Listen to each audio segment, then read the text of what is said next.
नमस्कार दोस्तों, आप सभी का हमारे चैनल पर स्वागत। आज हम आपको चौथ माता की कहानी सुनाएगा। पुराने समय की बात है, एक ब्राह्मण था जिसके घर एक बेटा और बहू थे। बेटा और पिता कुछ कमाते तो थे, न ही जो बहू के साथ आया हुआ दहेज का धन था, उसी से अपना काम चलाते थे। जब भी बहू बाहर कचरा डालने जाती थी तब उसके पास वाली पड़ोसन उससे पूछती थी कि बहू आज खाने में क्या खा कर आई हो, तब है बोलती थी कि मैं तो बासी और ठंडी रोटी खा कर आई हूँ। एक दिन साहूकार के बेटे ने यह बात सुन ली। वह वहाँ से चला गया और अपनी माँ के पास जाकर बोला कि माँ, तू तो अपनी बहू को रोज गर्म खाना खिलाती है और वे फिर भी बाहर जाकर यह बोलती है कि मैं तो बासी रोटी खा कर आई हूँ। तब माँ ने कहा कि बेटा, मैं तो चारों थालियों में बराबर गर्म खाना परोसती हूँ, यदि तुम्हें यकीन नहीं है तो तुम खुद देख लेना। वह अगले दिन तबीयत खराब होने का बहाना बनाकर कंबल ओढ़कर लेट गया। तब उसको यह देखकर आश्चर्य हुआ कि बहू ने तो गरम गरम खीर और खांड का भोजन किया है। और जब बहू बाहर गई तो वे उसके पीछे पीछे जाने लगा। तब पड़ोसन के पूछने पर बहू ने वही बात दोहराई कि मैं तो बासी रोटी खा कर आई हूँ। उसका पति उससे पूछने लगा कि तू अभी अभी तो गर्मा गर्म खाना खाकर आई है और पड़ोसन से कह रही है कि मैं बसी ठंडी रोटी खा कर आई हूँ, तू झूठ क्यों बोल रही हो। तब उसकी विद्वान पत्नी ने कहा कि यह ना तो तुम्हारे कमाए हुए पैसों की रोटी है और ना ही तुम्हारे पिताजी के कमाए हुए पैसों की रोटी है। यदि हम इसी तरह बैठे बैठे धन को खर्च करते रहे तो यह एक दिन कुएं के पानी की तरह समाप्त हो जाएगा। इसके बाद उसका पति कमाने के लिए विदेश चला गया। पीछे से उसकी पत्नी 12 महीने का चौथ का व्रत करती थी।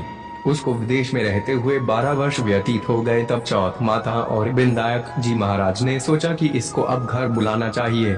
चौथ माता लड़के के सपने में जाकर बोली कि तू अब घर चला जा, तेरी पत्नी को तेरी बहुत याद आती है।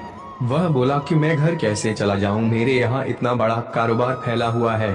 तब चौथ माता ने कहा कि तू सुबह एक दीपक जलाकर चौथ माता का नाम लेकर बैठ जाना। जिनके पैसे बकाया है वह पैसे दे जाएंगे और लेने वाले ले जाएंगे। लड़के ने वैसा ही किया और उसका सारा काम एक ही दिन में निपट गया।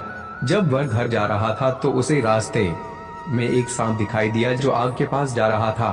उसने सांप को आग से बचाने के लिए सिसकार दिया। ऐसा करने से नागराज क्रोधित हो उठे और कहा कि है पापी, मैं तो इस नागयोनि से मुक्ति के लिए जा रहा था और तूने मुझे सिसकार दिया, अब मैं तुझे डस लूंगा। तब वह लड़का बोला कि मैं 12 वर्ष बाद अपने घर जा रहा हूँ, आप मुझे अवश्य ही डस लीजिएगा, किंतु आज मुझे अपने घर वालों से मिलने दीजिए। आप कल रात को आकर मुझे डस लेना। नाग ने उसकी शर्त मान ली और वहाँ से चला गया। जब लड़का घर आया तो वह उदास था। उसने अपनी पत्नी के पूछने पर सारी बात बता दी। उसकी पत्नी बहुत चतुर थी। उसकी पत्नी ने एक सीढ़ी पर दूध का कटोरा रख दिया, दूसरी सीढ़ी पर बालू रेत बिछा दी, तीसरी पर फूल माला बिखेर दिए, चौथी पर इत्र छिड़क दिया, पांचवी पर मिठाई रख दी, छठी सीढ़ी पर जौ और सातवीं में पर रोटी रख दिया। रात को जब सांप आया तो सबसे पहले ठंडी ठंडी रेत में लौट कर आया। फिर दूसरी सीढ़ी पर दूध पीकर कहा कि मैं एक ब्राह्मणी के बेटे को डसता तो नहीं, लेकिन वचन दिया हुआ है इसलिए डसना पड़ेगा। फिर हुआ है फूल माला की सीढ़ी से होता हुआ प्रसन्नता पूर्वक इत्र की खुशबू लेता हुआ ऊपर की ओर आने लगा।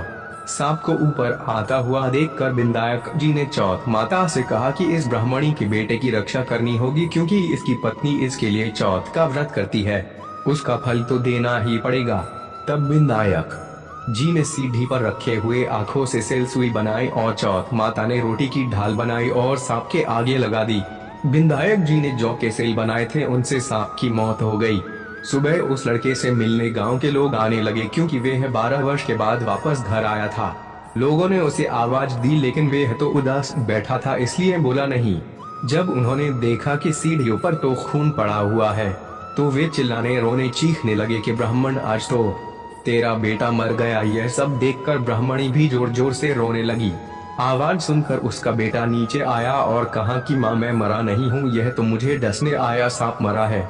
यह सब देखकर उसकी पत्नी भी प्रसन्न हो गई कि मेरे पति के प्राण बच गए। उसने चौथ माता को धन्यवाद दिया और कहा कि यह तो चौथ माता ने मेरे व्रत करने का फल दिया है। चौथ माता जैसा फल ब्राह्मणी के बेटे को दिया वैसा सभी को देना। कहानी करने वाले को कहानी, सुनने वाले को हुंकार देने वाले को और पूरे परिवार को देना। यह थी भादवा की चौथ माता की कहानी। हम आशा करते हैं कि आपको भादवा की चौथ माता की कहानी पसंद आई।